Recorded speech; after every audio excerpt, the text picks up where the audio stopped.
I think personally, I worked in IT for 15 years, and I was a director for quite some time. So I had an entire team under me of like 30 some odd people. And I realized I did everything that I needed to do to get them where they wanted to be. There was no steps for me in my company. I was just collecting a check and I was getting my team to where they wanted to be, whether it's financially, emotionally, whatever it was. So I realized there was nothing else there for me to do. Hey, and welcome to another episode of Full Transparency with Donni Wiggins, where we take a closer look into the lives of entrepreneurs, what's going on in their businesses, what's going on in their lives, what they're struggling with, how they're winning, all the great conversation that gives you a transparent perspective on entrepreneurship. Today, y'all, I am so excited because this is a first time. Is this a first time? I think this is a first time. Yeah. This is the first time I have ever had my own personal coaching clients in the room on the podcast with me. You guys are the first. I want to introduce the world to Cleaning Business University's very own Anthony and Jhanilka Hartzog. Hey, y'all. Hey. What up, Donni? Hey, y'all sound so southern. So excited. We sound real. So, Hey, y'all sound so southern. We in the South. I am super excited to have y'all. I've never interviewed y'all at all. No. That's what I thought you were saying was your first, but you met first as students. But yeah, you never interviewed us before. Yeah. I've never interviewed you guys. I've never interviewed on Full Transparency. I've never interviewed any of my clients. So, and even when you guys did Social Proof, I think only David interviewed you. Yep. Yeah. All right, so let's get it. This is about to be exciting. So before we dive too deep into it, tell us what you do. Okay, that's a lot. That was off the bat. Okay, so my name is Jhanilka. We are Cleaning Business University coaches, entrepreneurs, parents, married. I'm also still working a 9-to-5, so that's kind of what we do. I'm a mental health therapist, and that's what I do. Okay. How about you? Yeah, so I was a former 9-to-5er. I worked in IT for 15 years as an IT director. Left my job 2 years ago to focus more on the family, more on the businesses, and we are the founders of Cleaning Business University, where we teach people how to start and scale cleaning businesses without cleaning houses. Okay. And we have our own cleaning business in Dallas, Texas. Love that. As well, yeah. So for the record, let the record state that you guys have one of the most unsexy business models that I've come across to date. Like, it's just like nothing that is like moves the needle of excitement. You know what I mean? Like, nobody is like, you know what? I really want to own a cleaning business. Why on earth would y'all choose a cleaning business? Look at y'all. Look at y'all. That's gonna be you. It's funny because last night we was at this event and this guy asked, what did I do? I was like, what do we do? He's like, what do I do? And I was like, oh, I own a cleaning business. He's like, oh, okay, cool. They was like, you don't want to ask me more? Conversation was done. He walked away. So 2016, 2017, we had $114,000 of debt, and we were just looking for ways to try to figure out how to pay this debt off. So me getting into that world of learning about debt freedom and entrepreneurship and generational wealth, I started just finding things out, Googling things, and kind of learning more about what other people were doing. I came across a bunch of different ways to make money. And the one that stood out to me was this cleaning business idea where you actually was a local service business where you didn't have to clean or do the actual work. You will market the work, you will market the business, market the work, and you would just run the business that way. I brought it to Jhanilka and she said, absolutely not. And that's kind of where we started it with this journey. Wait. Absolutely not. Why? It was our first business. We have never done a business before. We never spoke about doing a business. So that's the reason why I shut it down. I generally shut down a lot of businesses he brings, but that was the reason for ideas. Yeah, that was the reason for that specific time. And then he came back when he fleshed out more of the idea and explained it more. And then I got on board. So Jhanilka shuts it down. And in her own voice, she says she shuts down a lot of ideas that you bring. How does that make you feel, Anthony? Like, do you just say, I'm not bringing this to her anymore, I'm just going to do it? Or I never just do it because I feel like as a family, we have to be on the same page about certain things. So me starting a brand new business and bringing it into the household and this doesn't work, it's like, I told you so. So what I did was, I brought the idea, I think around May 2016, 2017. What's it? 2017. 2017, I brought the idea up. Sat on it for a while, and I kind of fleshed out what this actually will look like. All right, we're going to build this cleaning business. It's going to be a low-cost startup, and we're not going to clean houses. And I kind of came back around October, I think, and I was like, this is what I'm still thinking about. And she was like, okay. Okay, so somebody just raised their eyebrow at this. I know what it means. You literally just said, we're going to start this cleaning business, but we're not going to clean houses. Catch us up. Yeah, so that was the biggest thing. When I first bought the idea, I said we're gonna start this cleaning business, and I was like, I ain't cleaning nobody. Because I automatically assumed she knew that we wasn't gonna clean houses, and I never really fleshed out what this fully looked like back then. So when I came to her with the idea and it said, all right, we're going to build this business, going to be a marketing arm, and we're going to find people to do the work. Around that same time, I was also thinking about like trucking. I was like, oh, this is how dispatching trucking works. And if you kind of compare, it's like, well, cleaning business would probably be a lot easier to do than trucking. So I was like, same model, we're going to dispatch the work out just like trucking would be. You dispatch the trucks out however you decide to do it. And she was like, okay, that kind of makes sense. Kind of still. Not fully. That does make sense. So thinking about it from the perspective of you getting these jobs, these contracts, and you're dispatching actual team members to go out there and clean. And I'm assuming that you guys are finding people that love to actually do the cleaning. Yeah, so we find people that are basically consider themselves like mom and pop shops. So they have an LLC, but they don't market online. They just go buy houses due to word of mouth, probably. Like a lot of people have, I've hired somebody friend before, but they don't know how to market. They don't know how to do the business side. They just know how to clean. And those are the people that we work with because they love doing their job while we handle the marketing side of it. So I remember before we started working together, so a part of my process is that you have to fill out this questionnaire. And if I'm being totally honest, y'all's call was supposed to be canceled because on the questionnaire it says, tell me about your business. And y'all had cleaning business. And I don't know what happened that I guess it was like meant to be because it's typically outside my model. And I'll tell you why. So when you said cleaning business, I wasn't thinking about it from like the dispatch model, right? Where this is like a service that you're providing, but you're not out there like with the mops and the brooms actually cleaning. Because when I was like 18 years old in college, me and my roommate was trying to figure out how to get some money. And we're riding around one day with her cousin who's picking up these checks from these commercial offices that he's cleaning. And I'm looking at him pick up all this money and I'm like holding the checks and I'm adding them up. And I'm like, oh, we're starting a cleaning business. So the very next day we go to the grocery store. Oh, you get the supplies. And we get all our cleaning supplies, right? I didn't think through the part where, and because we're doing the cleaning, I didn't think through the part where you have to clean up like toilets. And so immediately grossed out, like couldn't even complete the job, like called them up, like we'll give you your money back because this is not going to be a thing. So when your application comes across my desk, my virtual desk, I'm like, cleaning business, how on earth? But I had to do the call because it wasn't canceled within the time that it should have been canceled. It was something. It was something. So we have to do the call.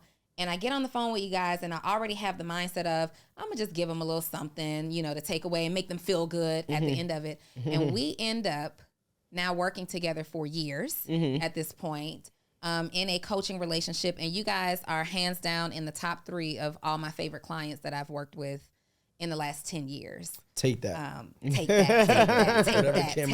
Take that. You guys are definitely, and I can't say, I can't say number one. You ain't got to do that. You ain't top 3 is good. But we get it. I'll take top 3, honestly. You're definitely in the top 3 of my all-time favorite clients. What I love about you guys is now, y'all take direction and execute immediately. I feel like we took direction executed better before than we do now. Girl, not you. So? Me? You've always been the problem. I probably have, because he's like, oh, I think we need to get coach. I'm like, for what? And I'm like, who? How you know her? Where you know her from? Where you know her from? Oh, she's on the podcast. I was like, and? We don't know her. Listen, when I tell you guys that Jhanilka is the typical New Yorker. That's what everybody says. She is the typical But New I Yorker. love that. She doesn't, in the beginning, like, you didn't break a smile. I would say something because I joke a lot with my clients, and I say something, and Anthony would laugh. And Jhanilka's like, all right, so you said this week, and it was like an intimidating space to be in, but you guys were operating your cleaning business where you actually have the service very, very well. At what point, Anthony, I guess it was you, did we decide that it's time for coaching, and why? I think for us, we got... to our credit, we got pretty far on our own, and I always felt like there's more out there. And just being in that space of just seeing more and doing more, I always like, all right, we need somebody who's going to help us get to that next level. So when I came across you, it was kind of like, I knew there was going to be a personality that's going to be necessary for both of us. Yeah. That was going to be able to come in, and kind of work, like kind of in our marriage at this point, right? It's not just business. We were talking about Alani, we were talking about business and everything, which is our daughter. But I knew that I was going to take a personality that's going to be strong enough to handle my wife, but then also strong enough to direct to push us in the right direction as well. So once I realized that and I came across you, I was like, all right, cool. I think she'll be a good fit. And I was like, I wonder if she's going to gel with my wife. And I was like, I think she would. And I think it worked out pretty well. Yeah. But I really just wanted us to just do more and see more. I've never told you this, but in the beginning, I only wanted to talk to Anthony. There was like 2 calls early on that you couldn't make. And I was like, praise God. Because it's that direct... unimpressed, unfazed by anything. It's just, I don't know. It's like he is more open to, I think with him being in the internet space, if you will, like I'm not really into it and know the podcast and different people. And I side-eye people before I give them a chance. I know people sometimes operate the opposite way. And I'm like, I would like you to prove me wrong. But I'm not going in like, oh, yeah, just because that's how the way you show yourself. I'm more like, let's see. Let's gradually get to know the person. So I give people the benefit of the doubt from the very beginning. And I'm automatically she's the opposite where you have to prove yourself. I'm giving you the trust. She's like, no, you got to earn the trust. Is earned. That's the way we operate. It's nice that you said that because that's still the battle that we have. Like me and Jhanilka now are always on the same page. It's always like, Tony, we don't know. And Tony is like, well, guys. Yeah, I spoke to this person and I'm like, okay. Okay, we're going to let you try it your way. But when you're ready, come back to our side of the playing field. I love that. So you guys right now are 7-figure entrepreneurs. What was the shift? Like, you were successful in your own right, building your business and doing very well, making a name for yourself specifically in Dallas. Now you're kind of known on larger platforms and stuff. Like, as you're going through this journey, what was the shift for you that kind of took you from, you know what, we can do this on a full-time level and versus now we have like abundance? So we started paying off debt. And then once we paid that off, towards the end, we started to share more on social media because at the beginning, once again, I'm like, I don't want people in my business. I'm not sharing nothing. So he was like, I think we should share. People want to know more about it.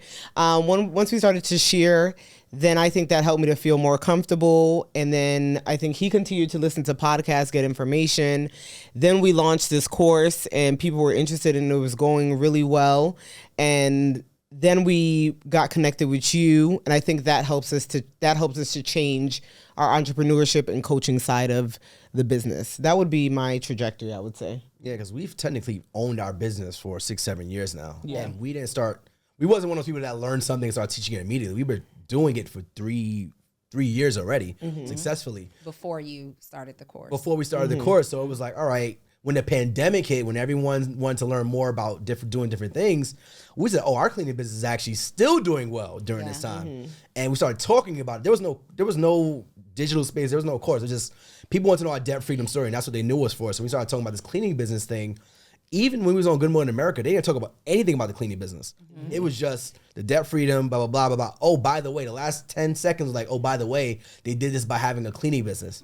And that's when the story started to shift for us. It's like, okay, let's dive more to this part of the story versus the debt freedom story, which comes from like the abundance side of things. Like you're going out making more, you're going out doing more versus debt freedom is like, it's only a ceiling there. Yeah. Speaking of talking about debt, I know that one of the challenges that you guys had to work through and still have to work through, I think you were so attached or familiar with the debt that you had accumulated that you worked so hard to build yourself out of, right? When we were working together in the beginning, it went from your course component of your version from it was doing fine, it was selling, right, to then generating 6 figures. Generating 6 figures. I laughed at your first goal. Yeah. I laughed at what was your first goal? Do you guys remember?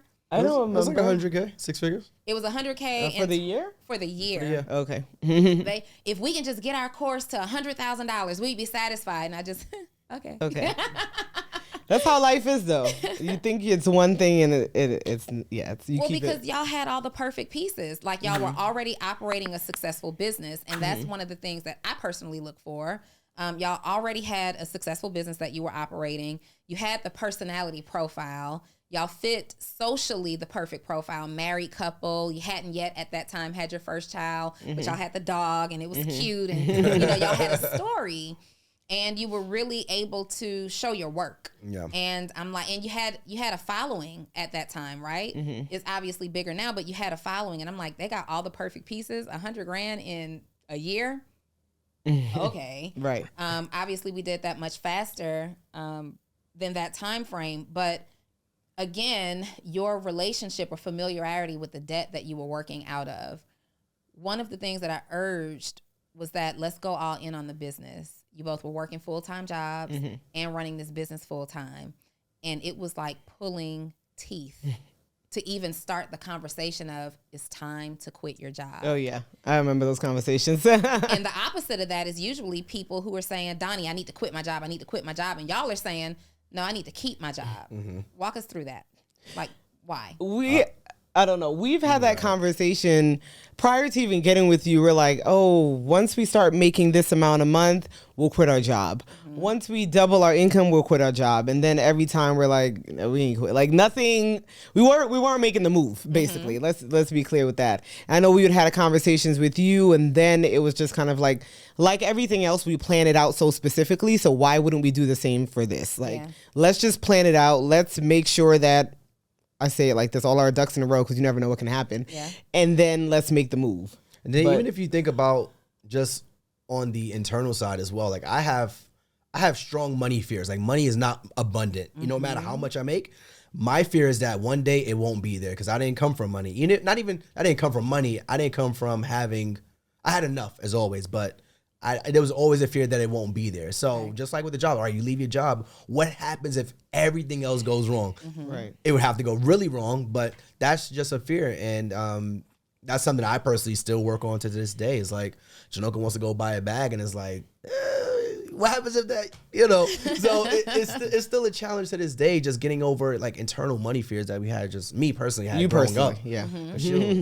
She'll go spend. Yeah, I don't have any money fears. You don't have any money fears. And I don't even understand how y'all have money fears because you take a trip like every week at this point. But Anthony, you were the first and only so far to leave your job. You guys are 7-figure earners at this point. Had we hit 7 figures? We had already hit. Did we hit 7 figures when you left your job, or were we approaching? Maybe approaching. Approaching. I don't think we. I think we were approaching. And what the situation was, it got to a point where it was costing you money and success for both of you to continue to be employed. Yeah. And I want to be clear there because you guys were building this business. You had a job that was both of you guys working from home. So in your mind, it looked like, oh, I have nothing but time to do this. Right. Not really realizing if I'm allocating time to this, I can't allocate this time to my business. And we figured out very quickly that you showing up on social media was really your secret sauce to like really building your business. It was pulling teeth to get you off your job. What was it like for you when you finally said, okay, we're done? Like what made sense for you to finally say, I can quit? I think personally, I worked in IT for 15 years and I was a director for quite some time. So I had an entire team under me of like 30 some odd people. And I realized I did everything that I needed to do to get them where they wanted to be. There was no steps for me in my company. I was just collecting a check and I was getting my team to where they wanted to be, whether it's financially, emotionally, whatever it was. So I realized there was nothing else there for me to do. And it was time. And that was the big part of it. And then also making sure a lot of it went back to my team too. It was like making sure they were good. And just my wife giving me the blessing. Once she was like, I think we could do this. Yeah. And I gave my company like 3 months. I gave way too long. And I made some mistakes there, but I feel like I did it in the best interest of them. I was the youngest employee at one time. I was insane. I was the youngest manager. I had all the accolades as the youngest guy at the company. So I felt like I owed it to them. Personally, yeah. It's crazy. Do you feel like they think they owe you anything? I feel like they gave me, I think the relationship was I didn't work a typical job. Okay. I came in as a person who didn't have the skills to do the job that he was given. And I just happened to have the work ethic, and they was like, all right, we can't pass over this guy. He's doing the work. He's making the connections.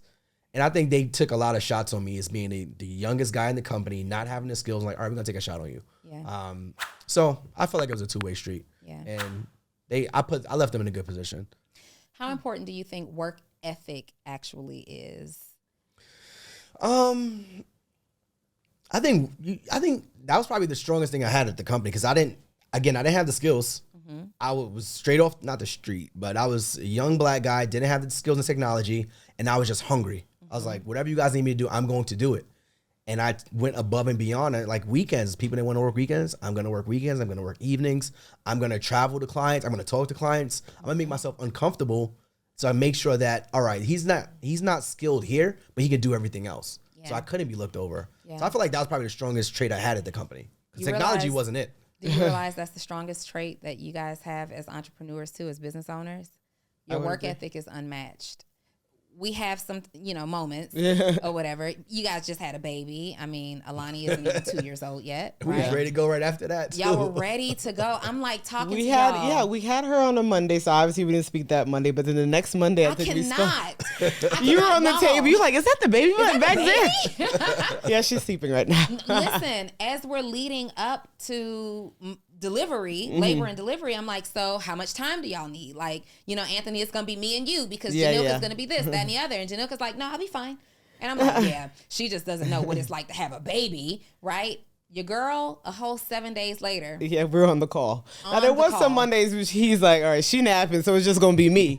But, we're right back to it. It was very, I can count on one hand how many times you missed the call to be a mom, because of leveraging that as an excuse. Where do you get that work ethic from?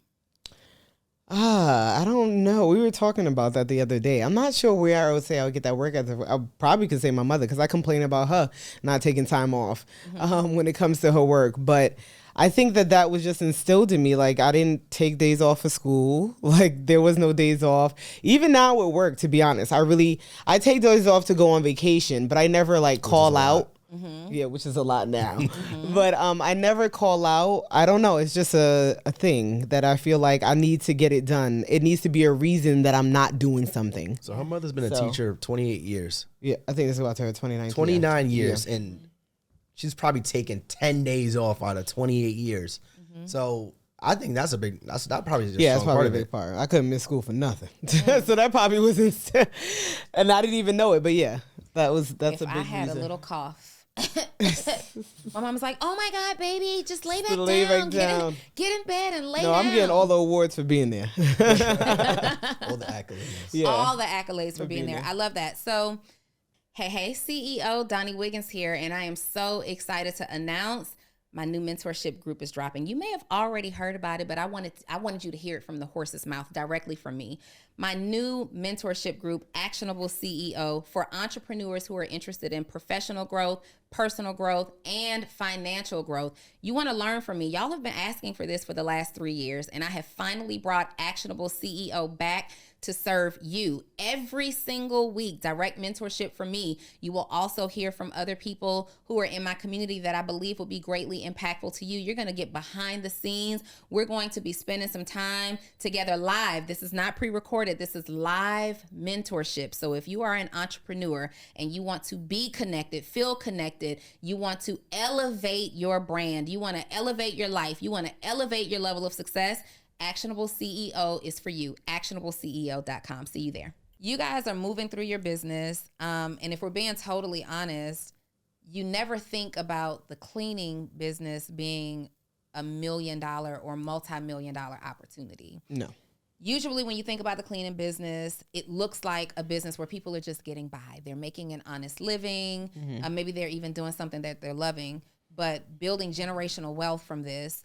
And to be clear, there's a combination. There's two components to your business. There's one where you're actually running a cleaning service. And then there's one where you're in the education space teaching people to do what you did. Mm-hmm. What do you feel like is your secret sauce, though? Because I don't know anybody else doing it at the level that you guys are. You're operating at a really high level. What's the secret sauce for you? Why the success? I don't know. I don't think we're any different from anyone else. Mm-hmm. I just think that I don't got an answer for that. I'm shocked you said that because I thought you was going to say the success is because we're doing it together. Because that's your biggest thing. Answer. That's his biggest thing. We got husbands and wives that do it, and it's like, yeah, they're not. That's true. But everybody shouldn't work together. But I think everybody shouldn't work together. Us doing it together, like we didn't come in with any businesses. This is our first business. All of our businesses are together. So we do everything together. We go based off of our, you got something? I was going to say, we treat it as a vehicle to the goal. Right. People that normally run a cleaning business, this is their that's their bread and butter. We don't give a damn about the actual cleaning. Yeah. We know that it changes our clients' lives. We know that it changes our team's lives, and we know it changes our lives.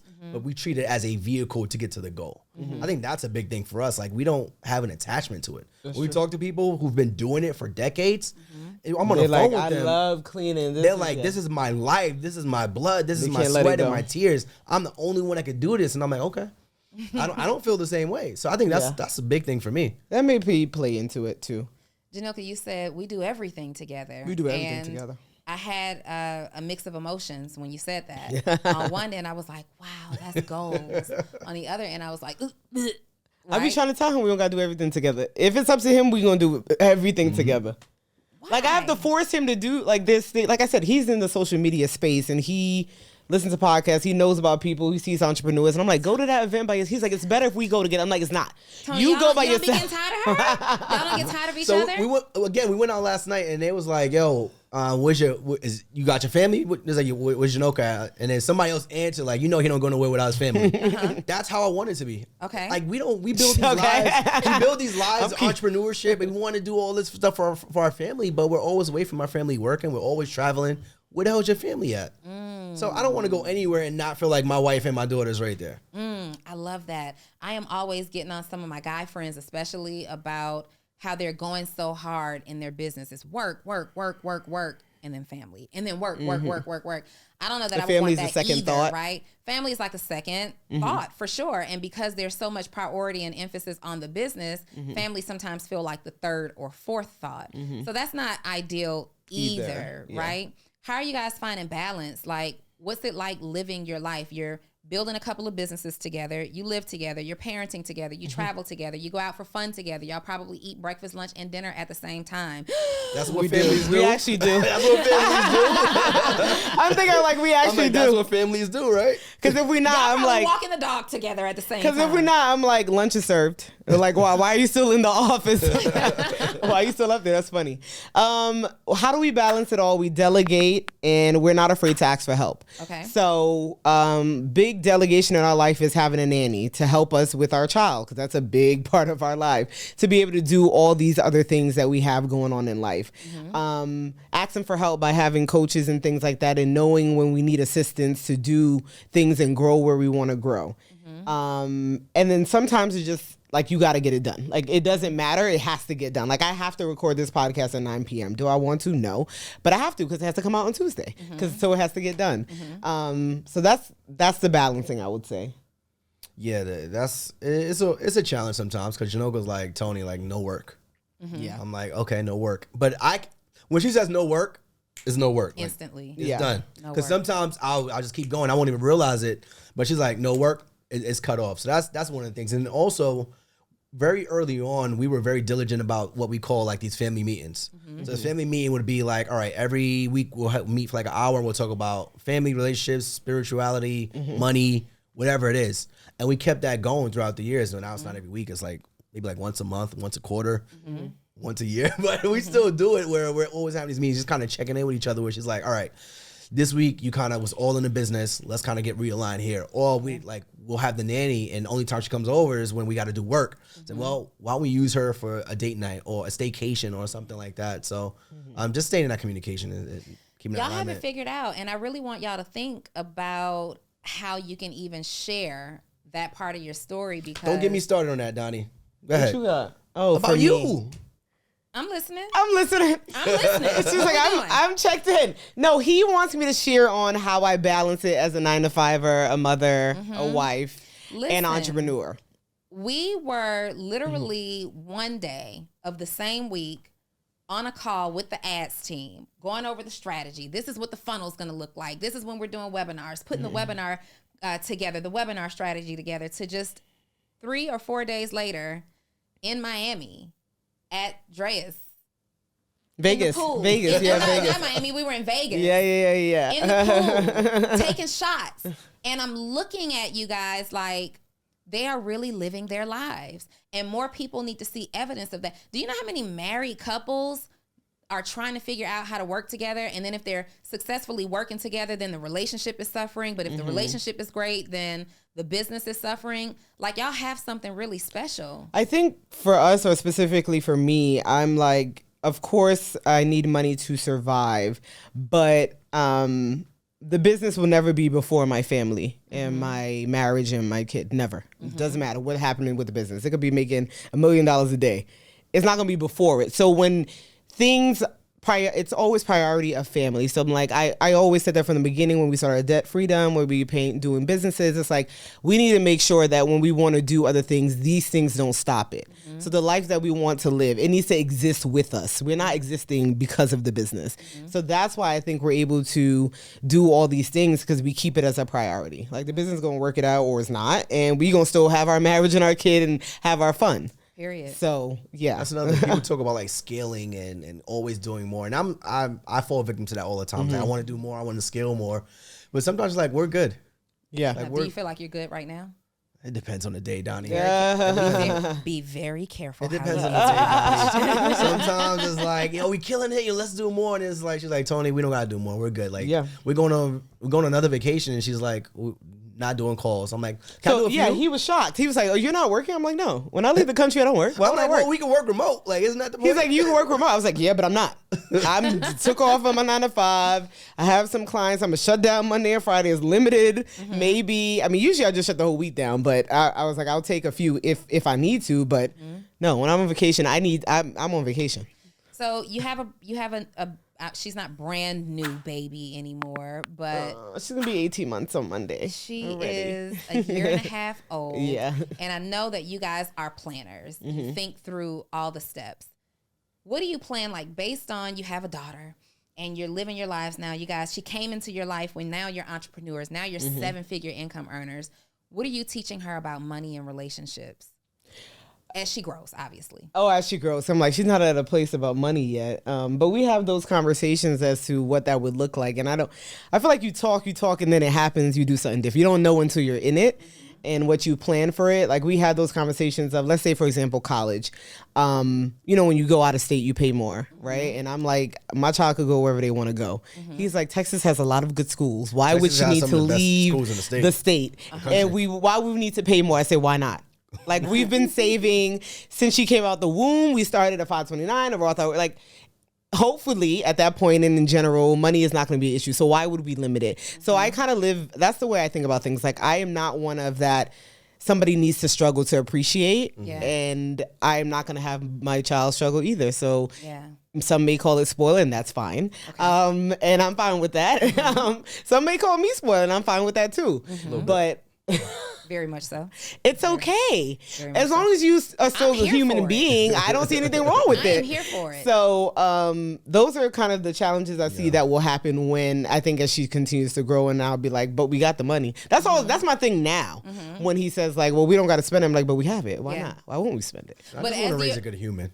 A good human, but you're learning some things along the way. You're learning some things about how a wife should show up in a relationship, how a man should show up in a marriage, right? You're learning some foundational money principles. What are some things that when Alani gets older, it's like, I have to instill these things in my daughter, period?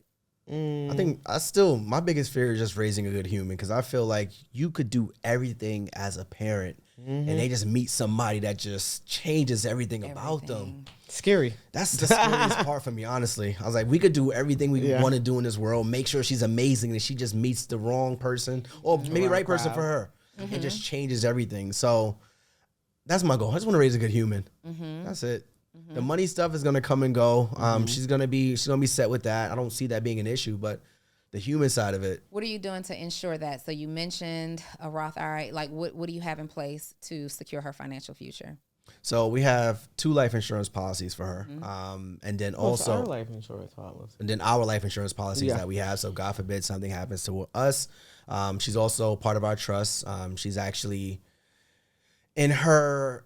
She has a 529. So we invest at least $250 per month from us, and then her grandparents also do $250 per month, which doesn't seem like a lot. But if you add that up over the course of 18 years, I think the number was like 128,000, like minimum, right? And then also on birthdays, we don't want gifts. Like if older parents and grandparents want to give gifts, but everyone has to like donate to, you know, an investment. So that's even stuff that we instilled in our god kids as well, and our friends and families, that we're going to give you a $75 gift or toy. We're also going to invest $75 into whatever you guys want us to invest for them as well. Yeah. So those are some things. I mean, because the toys, you get it on Amazon in a day. Like she has all the toys. I don't need that. If you can invest to her college, that's great. Yeah, because you're 18, you go to college. Like imagine if we just, well, you had the ability, but I didn't have that where my parents I had to pay for it. So imagine you go to college, you're 18 and you don't got to come out of pocket for anything. And it's like, all right, imagine your first house. All that stuff's already ready for you to go, so that when you get to corporate and you decide, hey, I don't want to do this, I can do my own thing. Like that's another goal too.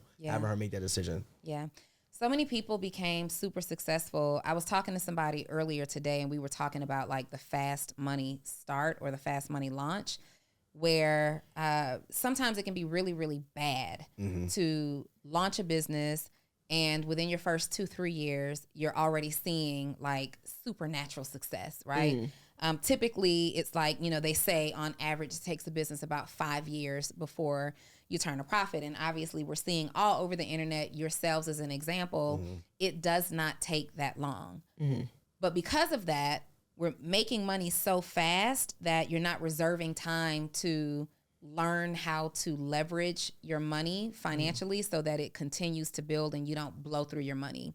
What's keeping you guys grounded, and what's helping you to stay financially astute? I would say my guy, Dave Ramsey. We would when it comes back to finances, people don't like that Dave line. Ramsey. See, I don't like the model. I liked it. I love Dave Ramsey. He was, let's say this. Now, let me say, I'm not talking about him personally, just some of his financial strategies. That's not my Same. But we paid off our debt because of him. His his processes, things that he says. He read his book, listened to his podcast, we took his course, and because of him, was on the show. Because of him, we paid off our debt. He has a philosophy of only keeping $1,000 in emergency fund. I wasn't for that, so we didn't do that. Okay. What did you do? I think we kept like 20 or something. Outrageous. Like you said $1,000. You said nope. No, like whatever. 20x that. We're gonna keep $20,000. My point was fund. Like we used what he said and just twisted it for what we needed and how it needed to work for us. It made us feel comfortable. Whatever made us feel comfortable. Let's talk about that for a second. So how much debt were you in when you started this get out of debt freedom journey? $114,000. $114,000. What contributed most to you guys getting out of that debt without the obvious, you know, like starting your business, obviously, but how did you do it?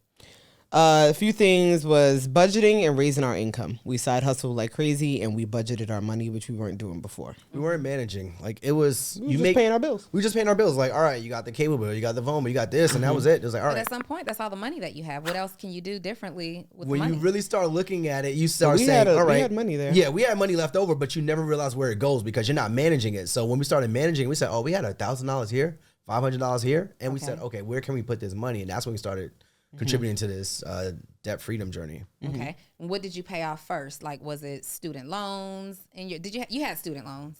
I did, and then she had graduate loans, which was like $70,000. $70,000 of student loans. So do you start with those, or do you knock the smaller ones off first? For us, we did the smaller so we can celebrate the small wins. Okay. As we went along to keep it pushing, So keep us excited. Like credit cards, $1,000 here and there, and then you kind of move up to like the big boy, which is student like loans, your car, student loans, and then mine was the last one. Your graduate degree, last one, the longest one. I like that. So now that you are successful, you're making money. What do you do with your money now? How do you pay yourselves? How do you pay yourselves? That's our argument every day. We had told when we were on Social Proof podcast, we had mentioned to Dave how much that we take allowances and how much we take, and he was like, "What? How much do you take? Can you guess? I'm gonna let you guess once. First of all, you take about $3,000 in an allowance for sure. Look at Donnie's face. So when we started budgeting, and it stayed the same until like now. We don't have an allowance now. Yeah, now but it was $200. $200. We each got $200. So let me explain. Wait a minute. Break it down. So, this is outside of payroll. This is before we were doing payroll. Okay. That was just because we were just spending that money. So this is like money that comes out the This is our fun money. Fun money. It's like you get $200 every single check that you do whatever you want to do with it. This is not payroll. This is monthly. Yeah. 200, not every check. It was $200 a month. So between the two of y'all, so this is what we was getting out of debt. $400, yeah. But then even after, up till like last year or so, we were just getting that don't really count. $200 a month. Then we've been on payroll now, so it's not $200. Obviously, we have that. And then at some point, we started taking money from the businesses. Like after we did the sales tax, income, after we did all that, then we started taking some money. We was really following like the profit first model. So they're like, all right, take out your owner's pay, your expenses, stuff like that. So we kind of took that model all the way through the cleaning business for the first 6 years. And then we said, we're going to put it for everything else as well. So that's why I started off so small. So there were some months where we were able, when we took from the businesses and everything, it was like we each were getting like $2,000. Tony was like, do you need that much money? I said, you can keep yours in the main pot. I'm taking mine out of the pot. My money in the family pot. He was keeping his in the family pot. Account? Yeah. We each have a family. Yeah. So let's talk about that. Ain't no money in it though. Not enough. Janilka. I don't got enough money in there. Separate account. No, outside of my separate account? You're looking at me, he can't see you. Just blink twice. We each have a separate account, but I don't have enough money in my separate account if I need to. Do you each have access to each other's separate account? No. Okay, so you got your own money. Yeah. Do you ever ask Tony what's in his account? Like, how much money you got over there? He always has more than me. Why? Because you're spending Because I'm money? spending. He doesn't spend. He's going to spend for like an occasion, maybe a birthday or something, then he'll buy a gift. But so it's safe to say Tony is in charge of the money. Uh-huh. How do you guys allocate what you're good at? Like, this is what I take care of and am responsible for in the relationship. This is what the other person takes care of in the relationship. How do y'all split that up? So originally when we started out with the budgeting and stuff, he was primarily in charge and then I took over. So now he doesn't even look in the budget anymore. So times with the spending, he will go in. He's like, "Why did you spend $600 on that?" You let the worst spender be in charge of the money. The thing about it is, I'm not even the worst spender. You for sure are the worst spender. I spend more than him, but on the average Joe, I don't really purchase things. Yeah. Okay, if that makes sense. Like, yes, I spend more than him, but if I go head to head probably with any other woman, I don't really shop. I don't really like this. I don't really do much. Okay, really. you just travel. So like the spend would be that's probably where the spend is going. You are right. Like the spend would be like, all right, she goes to Trader Joe's and spends like $400, and Trader Joe's $200. They don't sell food in Trader Joe's. Yes, they so do. you still got to go grocery shopping after Trader Joe's. It's like, fam, you just spent $400. So that's where that's the things. But we're all eating. Like that's not me. We're not hungry in the home. We are not hungry. Okay, so you manage the budget. Yeah. Like, y'all clean y'all's own houses? No. You got a team that comes in there to do that? Yeah. Mm-hmm. Okay. How are you managing the responsibility with the baby? You got the nanny who comes, but your responsibility, your part. Yeah, our part. Usually, like in the mornings, I go to the gym, so he will handle her in the morning because he has a bit more flexibility at when he can go. We switch off every night as to who puts her down. We do everything together, though. So we will, like, you brush her teeth, I'll change her pajama. That's like a standard, but we both read to her, we both pray, and then we switch out each night of who, like, stays in the room to rock her for 10 minutes and put her down. Oh, my God. So y'all are so cute. It's so corny, like, but I love it. That happens. In regards to, like, appointments and stuff, I handle all that, like her medical and dental appointments, but it's on both of our calendars, so we both go to that. When it comes to 90% of the tasks for Alani, she handles it. So it's not, and it's like the school, the education, the teaching, making sure the nanny is there and stuff like that. Yeah, I communicate with the nanny primarily about changes and hours and that type of stuff. Who cooks dinner? Oh, he's the chef of the house. I take care of the house. Y'all don't do that? I mean, y'all aren't chopping onions together? No, we're not.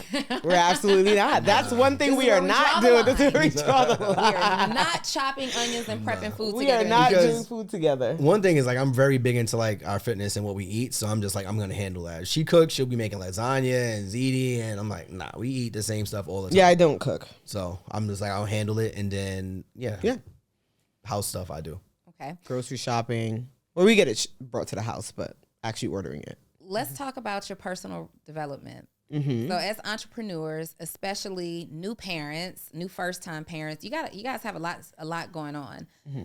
What do you do to stay mentally and spiritually intact? Well, we went back to church. We took a long break after COVID, but we're back in church now. We're making sure that we pray with her, even if, we're not praying independently as much as we should. We just want to make sure we instill that in her. Because I grew up, I'm not grew up in the church like that I'm in the music, but in the choir, but I grew up in the church basically. So I want to make sure that she has that.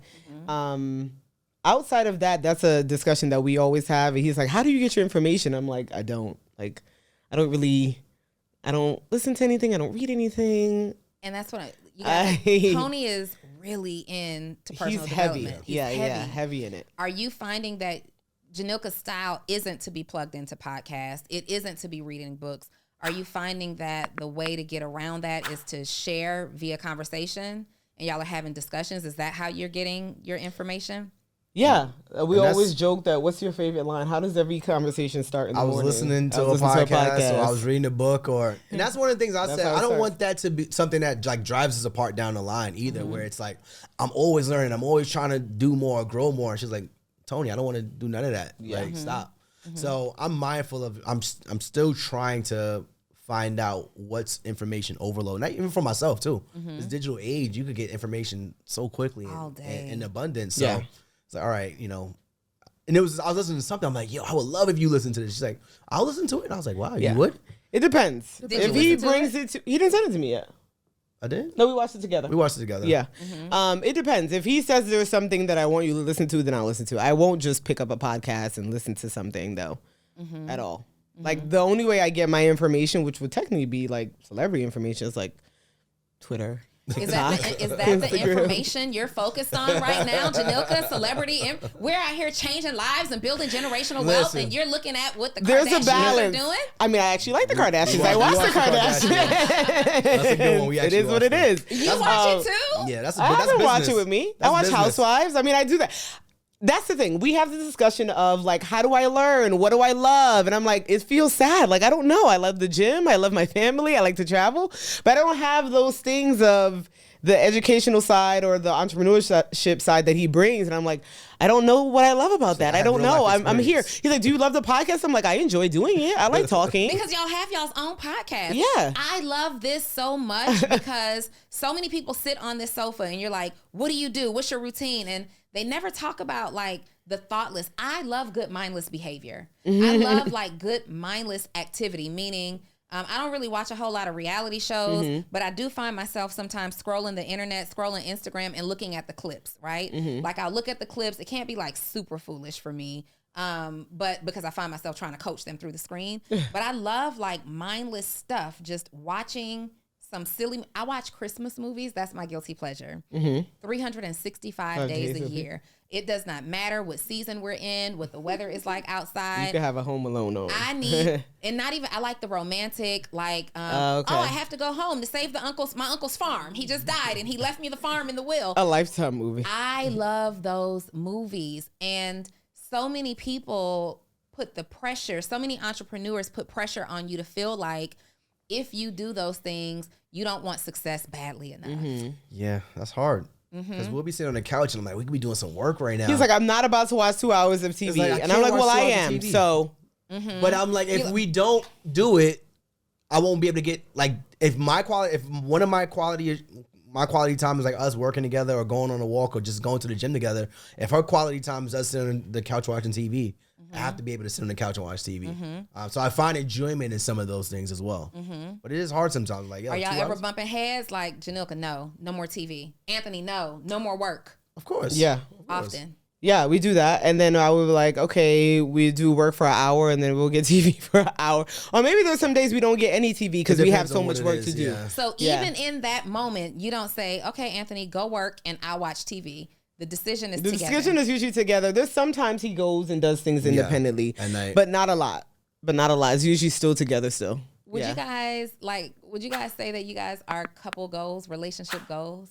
I don't ever call myself goals because I'm like, you don't know what goes on behind closed doors. Know what goes on. I know what goes on. I'm fine. I'm secure in mine. The stuff we argue about is just it's so minuscule compared to the stuff you see. Is like so like you get together with people like what's going on? I'm like not like there's literally nothing going on. There's no argument. The argument is like, well, you was on your phone too long and Alani was trying to show you a trick. Pick your head up. Yeah. Like, that's like, and that's it. Like, pay attention. Be pay present. attention. That's it. That's important. But it's funny because anytime she does something, she's yelling daddy and staring at him. Mm-hmm. So I'm like, is she noticing something or she just really wants you to be involved and stuff like that? So, like, it's little things like that, but that's important too, like being present. She's like, she'll remind me, like, Tony, you're not present right now. I'm like, you didn't realize for the past 5 minutes. She's been daddy. I'm like, what is she doing? She's spinning right now. All she doing is like this, daddy. She ain't doing nothing. She ain't doing nothing.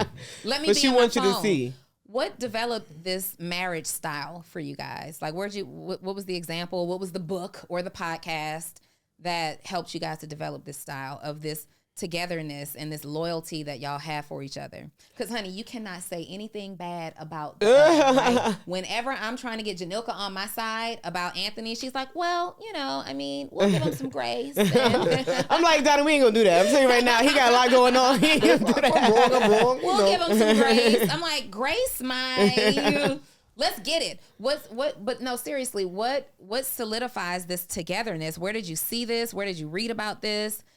I don't know, because my mother was a single mother, so it's not like I learned it there. I did have aunts and uncles and stuff that I've seen that I would consider goals to this day. Married, house, kids, and no arguing in front of me. I'm not saying they don't argue, but it seems like a positive relationship, right? Every time we around him is so I did have that in my life, and I don't know, because we spoke about that years ago, like who teaches you how to be married or who teaches you how to be a wife. And I don't know, nobody does. I mean, by example, but I didn't necessarily have it in my face all the time because, like I said, my mother was single. Yeah, and I had both of my parents in the household, but that wasn't marriage goals at all. And then my birth father passed, and my mom got married to my stepdad. That wasn't the best, but towards the later part, he also passed as well. They were very loving towards each other. But I think a lot of it came from me seeing what I didn't want to be. Yeah. And I said, all right, if I could do better than that, I think we'll be, which was easy to do. But I was like, if I could do better than that, I think we'll be fine. But we also knew each other for so long, it kind of makes it, I think you got to like a person. That's a big thing. We always say that with some relationships that people don't like the other person. Like, they may love them, but I'm not sure they like them. That's big. And if you don't like them, it shows. It shows in different ways. And then also, I think, like, as a wife, it's like, what do I really have to complain? Like, I have a good man that helps out. It's not just like, well, you're going to be washing the dishes. You're going to be doing the laundry. You're the mother, so you're doing, so he's very involved in everything as well. So what are the real issues? There's nothing really so there's to no complain gender about. roles. No, besides the garbage. I think it's the garbage is the gender role. Look, there are no gender roles. We're doing everything and together, pumping the gas, except the pumping the gas. The garbage and the gas. I had to go pump gas the other night. I haven't done it in She almost called me like, months. can you come get the car and go I'm put like, gas you think in I it? should bring the car home and you get in the car and you go? He's like, well, if I want to be a good husband, I can. I'm like, fine, I'll go. I ain't in a good husband mood right now. I'm like, fine, I'll go do it. And the trash one is only because it's like nighttime and stuff like that. I don't need nothing popping out on me. You were gonna say something, Tony. Gender roles. Oh yeah. So there's no gender roles in our household. Aside from those two things, I think, again, even seeing my father, he cooked, he cleaned, he helped us with homework, and there were really no gender roles in that. It wasn't just my mother just cooked. He was actually a really good cook, so he cooked. A lot of chefs tend to be the men. Do you notice that? It's not usually the women. I've never seen a famous woman chef. There are plenty of women chefs, but I'm thinking about my own experience. Every chef that I've hired has been a man. Yeah. Yeah, I don't know why that is. I see them. I do see them, but I always end up hiring male chefs. I don't know any female chefs in Atlanta, as I'm thinking. I don't know. But just in general, kind of like when we see like movies and shows.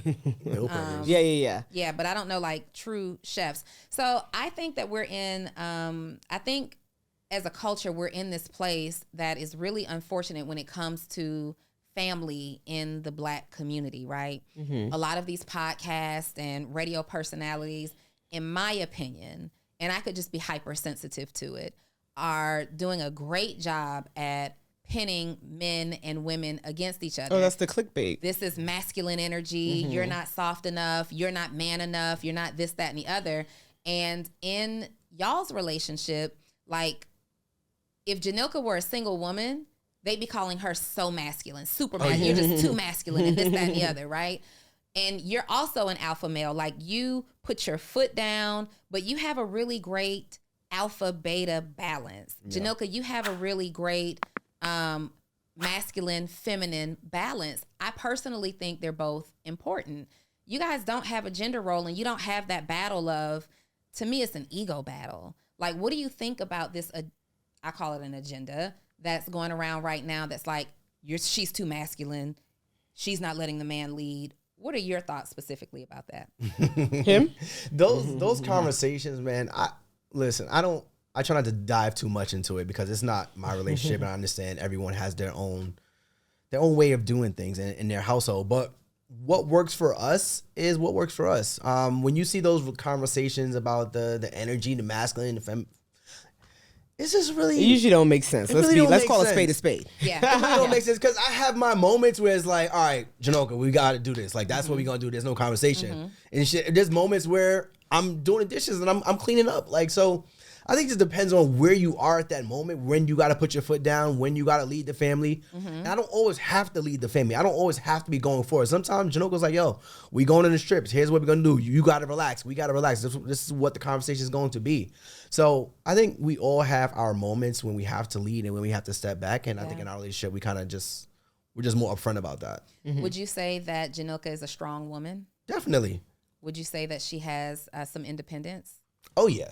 I would say I said, God forbid, if we ever got divorced and it had to come down to Alani going with a parent, I would say Alani needs to be with her because she has that energy where she can manage Alani on business, financial, but then also the compassion side, the love side, the family side. My family side, I don't have any of that. It's just me. Yeah. So it would just be work, money, and fitness, whatever it is, Alani. I was like, that's not healthy for her.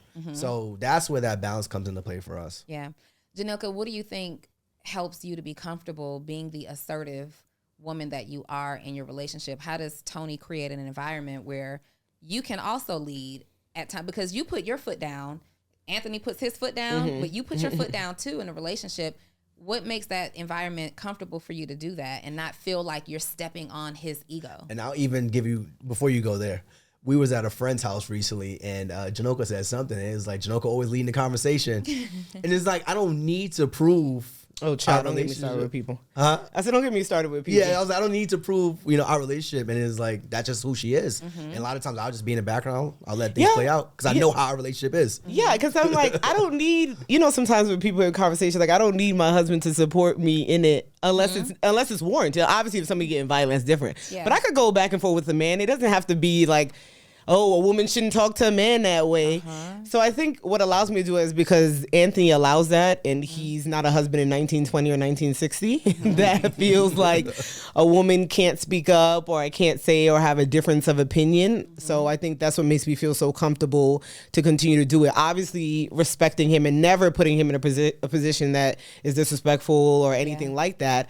But with him allowing me that space to be who I am and be outspoken and outgoing in a respectable way, allows me to continue to feel comfortable to do so. And then even if you've met her mother actually, and we had lunch. Her mother, like, she's the most outspoken, outgoing person in the world. No matter if you're a man or a woman, she's gonna. Yeah, but it's not rude. It's not nasty. Miss Jhanilka. Exactly. All of y'all are like, you never. Some people consider it to be rude, though. Some people consider it to be rude, but no, I don't get rude from either of y'all ever. But definitely very assertive, very direct. We're gonna know what you're thinking.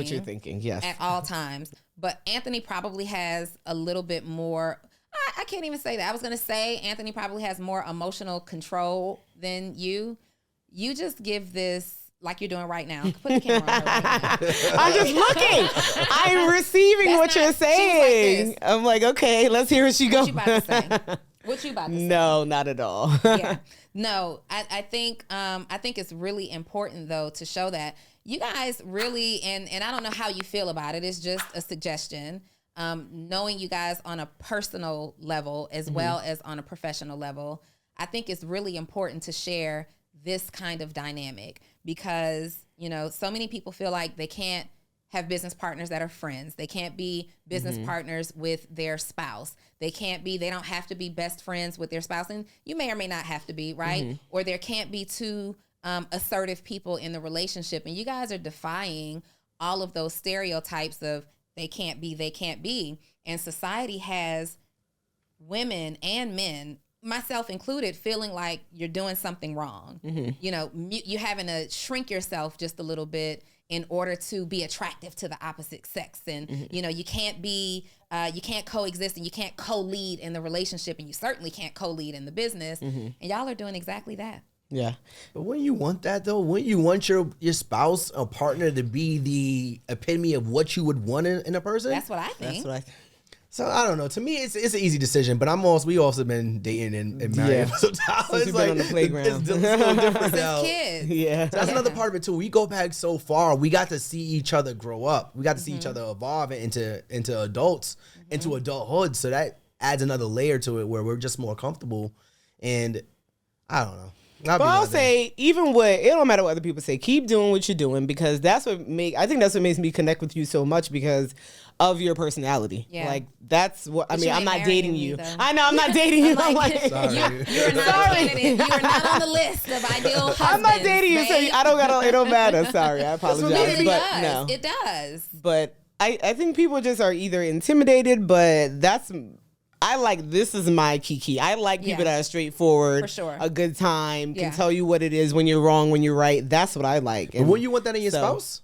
For sure. In my opinion? And let me be clear. The type of men that I actually date don't say the things that these generalists on podcasts are saying. Of course not. Right? The type of men that I date appreciate a personality like mine, but that's my own personal life. There are so many women who are feeling like they're too much or not enough. And then there are also men who are feeling the same way. I want to let my woman lead, but what will the world say? Because the podcast said blah, blah, blah, blah, blah. Hey, are you a service-based entrepreneur that helps your clients or customers get some type of result, but you're struggling to post and communicate your message on social media? You don't know how to type a caption that connects and gets people's attention and converts them from just someone who's following you on social to becoming your customer or your client?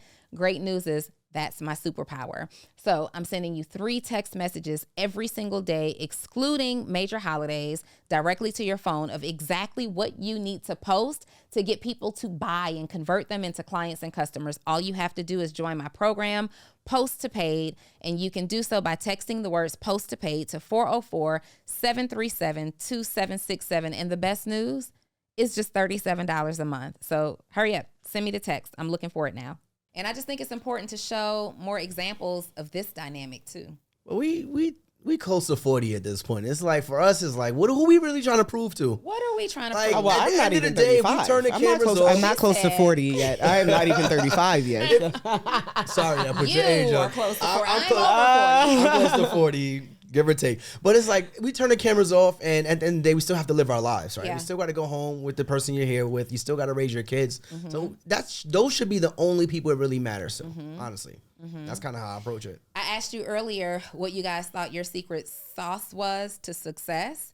And I think your relationship dynamic is that, right? People relate to me a lot because I am so transparent. I am so direct, and I live that unapologetically. And you guys are so transparent and are so direct. I know I've had to tell you, Anthony, a couple of times, just, pipe down just a little bit. You're like, well, don't say it like that. You're like, we're not going to say it like that. We're just telling you how we feel. Well, wait now. Don't call like him and that. say that. Please don't say that. But no, I know I do. And people you guys are like, when I think about you in business, if I weren't your coach and I was your potential client, I love how you've already pulled the bone out and you're just giving me the meat, right? People say, take a bite out of the meat, spit the bone out, chew the meat, digest the meat. You guys have already removed the bone. There is no fluff. There's not even fluff in your personality. So the information that you give is like direct and to the point, to the point where I know when we were looking through the course in the very beginning, it's like, well, you could add a couple of little things, in here we can lengthen it a little bit. We can do, your personalities are so direct to the point, no chaser, no filter, no fluff. And I think being able to see that from you, like as a couple on your social media, everything that you give to the public says that. So I'm eager to give you my money. I'm eager to see how I can leverage the same ideas that you leverage for yourselves for myself. I see myself in you. People see, okay, they were in debt, I'm in debt. They needed a side hustle, I need a side hustle. I want to be an entrepreneur. They wanted to be entrepreneurs, I want to be an entrepreneur. And they did like a slow, steady grind. That looks more relatable to me than this fast money and these people who are, blowing up overnight. I really, really believe that's your secret sauce. And that's why you have no problem generating strong revenue consistently, because who you are as people speaks volumes through your offers. Yeah, and we say it all the time. You should know. You should date and marry the person you're gonna be spending your money with. So when you really scroll back to our page, it wasn't like we just came out of nowhere with this cleaning business stuff. It was, we have debt. We are paying off this debt, and here's how we're getting there. Oh yeah, and by proxy, we're using this cleaning business as well. So you can scroll back 2016, 2017. You see us building. We actually had to take some of it down because it was too much information about our actual business. But you see us building it over time. So none of this was overnight, but I know now they'll see us and, oh my God, you guys did this and the third. And it's even some of our students, like, you can't compare yourself to us. We've been doing this for 6-7 years now. Slow down, take it easy, keep your 9 to 5, build this business on the side. And when you feel comfortable, then make that leap. What are you guys struggling with right now most? Like, if you could think of something like, we really need help in this area. Business-wise? Anything. Personal life, business, like, what's the pressing thing that y'all are talking about? Like, we got to get a solution to this. Is there anything? We were thinking about. Oh, go ahead. One business thing we're thinking about is, what would I do? That's something we talk about. Yeah, what do you want to do? What do I want to do? What would I do if I quit my job? Like, how would I play into the business and contribute full time? That's a conversation that we're having. Because you guys should know that Jhanilka is a lazy CEO and still getting money. No, and Tony's like, "What would you do?" I'm like, "I would get up. I would go to the gym. It's like, what do you want to do? Have a shake, watch SVU, be able to go to classes with Alani. Oh my God! And record the podcast. We have a designated time and day. That's kind of what it would look like. I was like, I would do some content, but I like fun content, like little vlogs or mommy like and the me. Fun stuff. Yeah, I like the fun stuff. You leave all the unfun stuff, the boring stuff to Tony. That's true. Yeah, but we talked about that, and when Jhanilka was pregnant, we all had a conversation that said, Tony, that this is gonna fall on you. This is going to fall on you, right? Yeah. And Jhanilka's gonna kind of come back and do some of the unfun stuff when she feels like it. Lonnie's 18 months. I'm gonna say a year and a half later. Put the SpongeBob up there. She still doesn't necessarily feel like it. But I do what I gotta do. You contribute greatly to the business, but you guys have this dynamic. When we first started working together, it was really an equal share of everything. But you are a mom, and you are not even just in the physical act of parenting the child. Your body had to recover. Like, you're still healing. You pushed and produced a whole human. Breastfeeding and all of that. All of that. And just the hormones, it takes a while for those things to go back. So we had that conversation. Like, we know that you're partners in business and you share responsibility, but this is going to look very, very different. And you stepped up, Anthony, and you've been holding it down and allowing Jhanilka to kind of find her place. And I appreciate you even having conversations that say, okay, what do you want to do? What do you want to do? That's important too. It's like, not even, let's say the business aside, let's say you want, because we're doing things on the side where it's like, it's solely me. Like, what is something that you want to do that makes you happy? That's his business. And she did 1 week of content on TikTok, and I was like, oh, you did a whole week of content. When the nanny was out, she did a whole week, 5 days. So what it looks like for parents without a nanny going for a week. And that was a lot of work. And I'm like, did you enjoy that? She was like, well, not really. I was like, okay, well. It was a lot of work. It was a lot of work. It was a lot of work. I'm like, I won't do a full day again, but it was a lot. But yeah, so that's the thing. Like I said, when you think about, like, how do I consume things? What do I like? And I'm like, I don't really have an answer. So I was like, it would change our life so much. Let's say she does leave her job, right? And let's say she's like, I don't want to do the business stuff anymore. And it's like, okay, well, what do you do? What do you want to do? And it's like, I'm so ingrained in our businesses. It's like, well, would she be a part of that at all? And that would change that dynamic so much. It kind of scares me a little bit too. Because you guys do everything together. It would definitely change the brand. Do you think there's a little, with that said, is it a little dangerous to be so deeply connected as partners in everything? Oh yeah, because God forbid if something happened, it would be done. Everything. I would agree with that. It'd be done.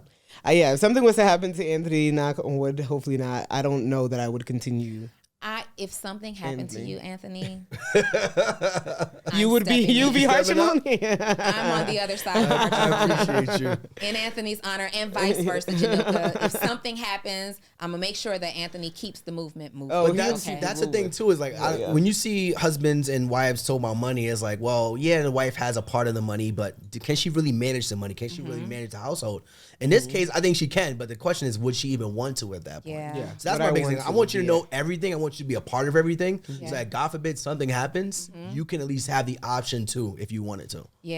I think though, I love that you guys do so much together. And like I said earlier, I said on one end it's like, ooh, that's goals. On the other end it's like, and the reason, in all seriousness, the reason that I say that is because I think it's just as important. I think it's just as important to have togetherness as it is to have individuality, right? Because something is going to happen one day, right? And you want to be able to still move on and still be attached to some kind of happiness independently, still be able to find, something that you can fall back on independently. And to me, it makes me nervous just thinking about it for you guys. You going far. I know what you're talking about. When you have those older couples. Yes, when you have the older couples, like, you got these couples who make it to 99 and 100 years old. Like, if we keep I see y'all being like the couple that one of y'all go and then the other one fades. And then the other one just immediately dies of a broken heart because they don't know how to move forward. Happened to somebody recently too. That's always sad to hear. But so for me, I feel like I would be more independent than he wants to be, because like I said, he's involved in things and there's masterminds and things that come up, and I'm like, why don't you just go? He's like, yeah, but I think we should both go. I'm like, why? Why should we both go? We both shouldn't go. I don't even know who these people are. And even if I do, I probably don't even care as much as you. So you just want me in the room with you. He's like, yeah, because we're stronger together, sure, but you go get the information and come back. So I try to promote him doing things independently. He doesn't want to do it. It's not like you're shy, Tony. You get in the room and you will work the room. It depends on my mood. I feel like you're treating Jhanilka like a security blanket. That's a good point. Because I'll be in the room. If I don't got to talk to nobody and she's here, I'm good. Yeah. Because I got her. Yeah. I mean, you were fine. You were partying like a rock star. George told me he saw you last night. Y'all were chopping it up. The funny thing is his line name is Rockstar. So is it? Because he used to be a rock star. Now it's not the same Anthony. That's you don't want that same Anthony. That's true. You don't want that. He was like college Anthony. You don't want that. That was a long time ago. That's fair. I think I'm going to challenge y'all to find an independent activity. I don't care if it's just going in the other room and you spend 30 minutes by yourself, not calling each other's names, not having to see what each other are doing. I think when we talk in our next session, we're going to start working on this. Like, it's so funny because I would be in the room and he would walk in like, oh, you doing your own thing right now? That's it? You need your own time? I'm like, cool, I'm going to go back. I'm going to go, is that what you're doing right now? Yeah, like, what do we do independently outside? I mean, the gym is every day. We go separately. An hour, 2 hours. Y'all go separately? Because I used to see y'all. We used to go. Okay. We used to go together, but we go to different gyms now and we got to go at different times. So we go to the gym separately. Okay, that's a thing. That's a thing. I just want, because it's not going to happen soon, but one day it will. And I want y'all to have like, she's like, are you guys codependent on each other? Sad existence if it's like, I don't know how to do it. We do things that are like, I was on a girls trip 2 weekends ago. Like I go out with my girls. So we do things independently. Trips, right? No, and that's the other thing. I try to push him to do that. He doesn't want to go. Anthony, I am the problem. Anthony, he actually is the problem. Last guy's trip up, it's probably a bachelor party. I mean, that's all we do at this point, bachelor. We get married and go to bachelor parties. But aside from that, I try to get him to do when you went with your girls trip, we had the guys' night. Y'all forced it, but you wouldn't have never put it together. I'm not going to put that together. No, I would have stayed in the house with Alani. Exactly. He would just stay home with the baby. That's his thing. I'm going to stay in the house with my daughter. Are you serious? What's better than staying in the house with your daughter? There's nothing. Sorry. I mean, I do things with the girls. Oh yeah, you have an older daughter. I do things with the girls. pretty religiously, at least once or twice a month. No, in all seriousness, and you guys have witnessed me in a relationship, a long-term relationship. When I'm in a I'm all in it, and you only saw us together and doing things. True. So I'm the same, but there's still like, I'm glad because inside of the breakup and consideration of that, if we did everything, over 4 years together and I had nothing, it would just be like. What? So I was excited. You got to move on. You were excited about the relationship? The breakup? No. Why would he be excited about the breakup? I don't know. That's what I was on. No. He was excited. No, he was excited about the relationship. We had a thing going on. So I felt like we was. Okay. So one of my best friends did this to me too. He brought somebody around. Or me? He did it to you. Yeah. I said, do not bring anybody around my wife because she is going to talk to her and she may get attached to her. He brought this girl around. So next time we get around him, we're asking where the girl is. Yeah. Where the girl is. I was like, we spent our time. Or he brought another girl. We want you. We dedicated the energy into this. Or when they bring in multiple girls, like you got to tell me ahead of time. As I'm thinking about it right now, when y'all are in town, y'all don't hit me up for dinner. Single Donni ain't good enough for you? Oh, we always do. We always hang out. Listen, none of my friends are married. Oh, like I have one group of friends in New York that's married. The other like 8, 9 are not. Okay. So it's a lot of times we get with people, it's us two and another person. I'm like, I'm day one. We're great, like third wheel. We don't ever make anyone feel uncomfortable. We do great with that. Okay. No, definitely not. Y'all, because I don't get the dinner invites. We used to do our little thing. Absolutely not. But we're usually running in and out of Atlanta. We did just party in Vegas, so I guess I will take that. Let's go back to your business really quickly. So you have the cleaning service.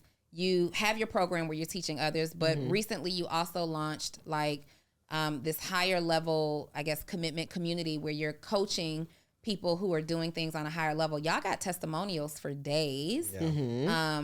And we don't really like hard pitch anything here. So, but I just want to talk about how does somebody, because they're going to fall in love with you. Everybody falls in love with you guys anytime y'all are on platforms.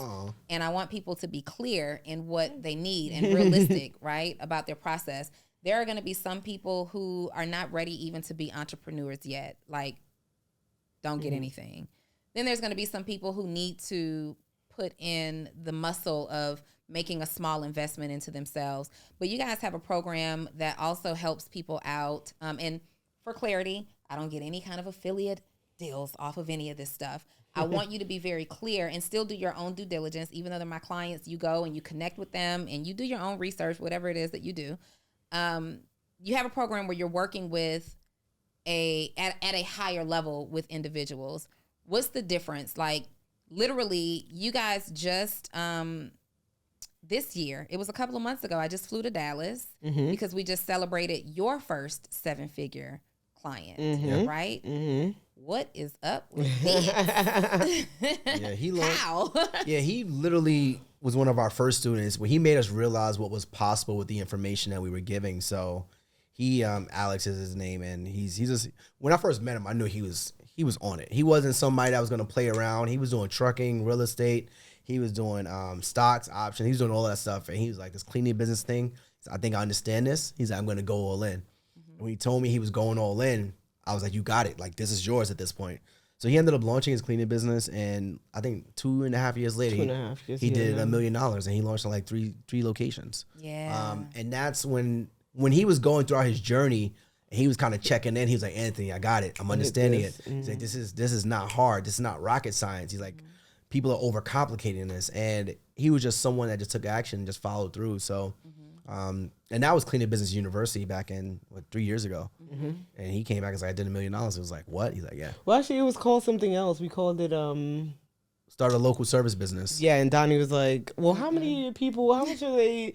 We're like, 98% are doing cleaning businesses. She's like, how about we change this name? But that was just the power of the information that we didn't realize we had. And he was like, this just changed his life. And then we started taking it more seriously, started teaching more people. And a couple years later, they've done $10 million, like we said. Our students done $10 million. Collectively. They've launched cleaning businesses in 42 plus states. Like, we don't take franchise fees, none of that. We just give them the information.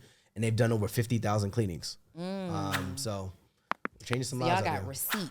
And people can literally go down your social media and see a history. We actually do interviews with them on our podcast too. So they could go and see just us talking to them. We don't pre-prep them or anything. We just like come and talk, answer questions. So you made you contributed to the success of one 7-figure earner. It's time to make another one. We got another one on the way. Yeah, we have a few. They was like, well, you gonna fly? They was like, you gonna fly us out so the Dallas? Everybody saw that, and everybody wanted. I was like, they're like, we coming for that million soon. Yeah, okay, see you there. Bree, we're talking about side money. You clean a business? Is that appealing to you?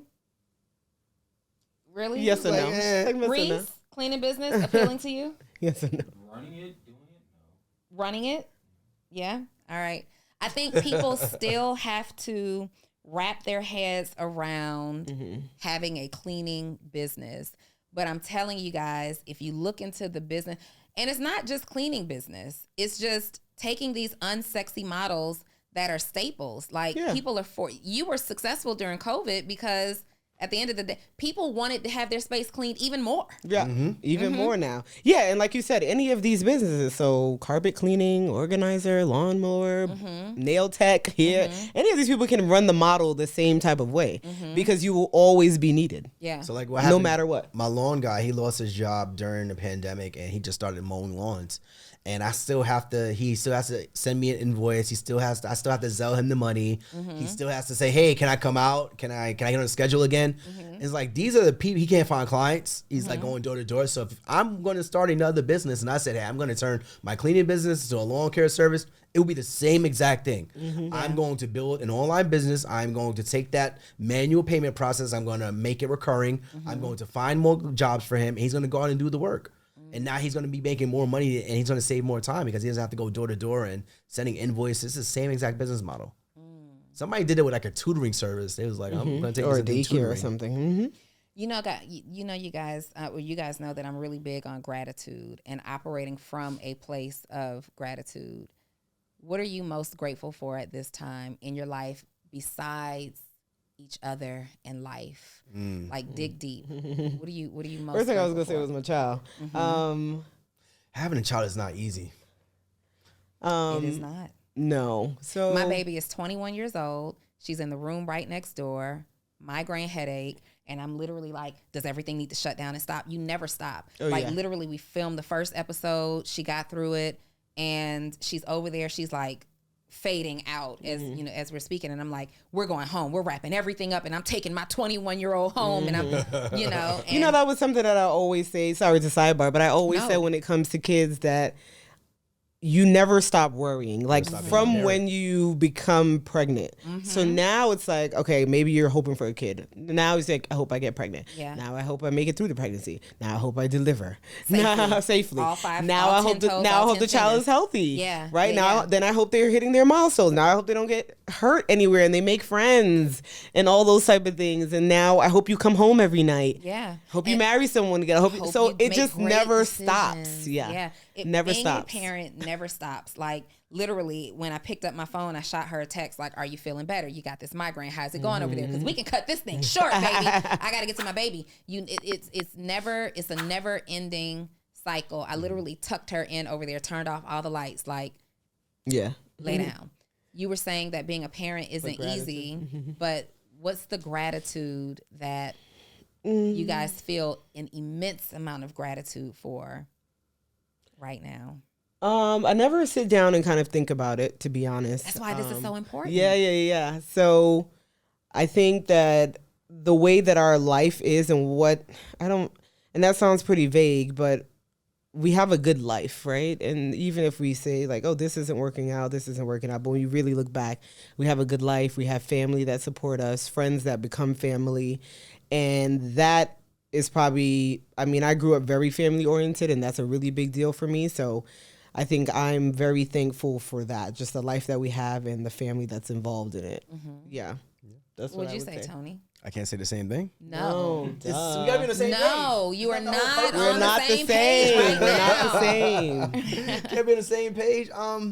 So what am I grateful for? I am grateful for the opportunities that keep getting presented to us. I don't feel like we're any special, any smarter, any working than anyone else.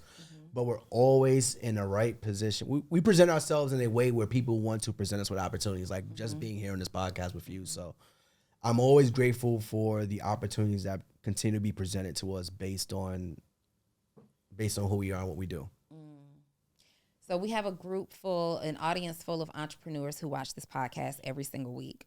And people specifically watch Full Transparency because they are looking for people who are operating at a high level that they see their future selves in. Like they see something, right? And I love for my guest to leave our audience with something special, like a philosophy or something that you believe in that kind of maybe even keeps you going and has gotten you through some tough times or some difficult journeys or prevented you from quitting. In some final words to the audience in this episode, leave us with something that you utilize, a principle that you believe in or something in your own life as a word to them. These are your cameras. Okay. Well, I would say the good thing about this episode is that we're not too far removed from, where anyone else is. We've only been doing this for 7 years. We had $114,000 of debt. Our goal was just to pay that off. And we still had 9-to-5 jobs, and we built something outside of our job that allowed us the flexibility and freedom. And our goal, like I said at the beginning, is to give people options. That should be the first thing that you want to do so that you can get to the goals that you want. So we're not too far removed. Keep pushing. Stay strong. Yes. Jhanilka. I was hoping he was going to speak for us this time. No, because you are not the same. Didn't you just tell him that? I did. But just specifically this time, I was hoping he was going to speak for us. What would I tell people? When it comes to entrepreneurship, from the perspective of a mother, 9-to-5er. I don't know.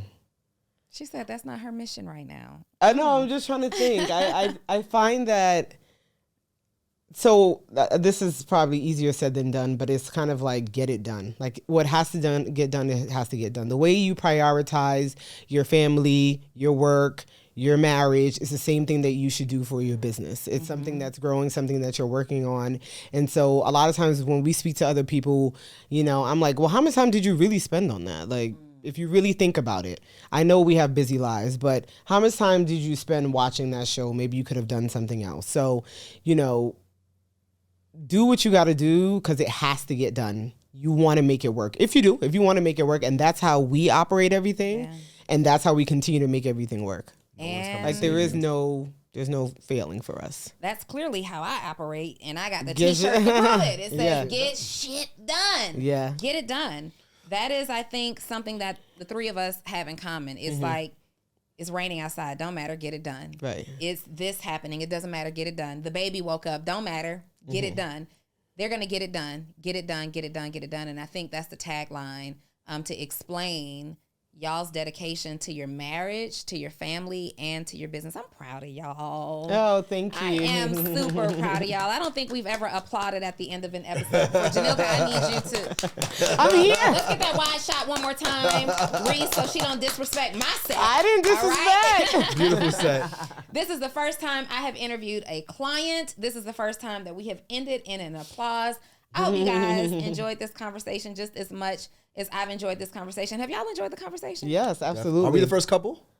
I was going to ask yes, that. you are the first couple. I was going to ask off camera. A first happening in here. Mm-hmm. You are the first couple, and I think I want to be intentional about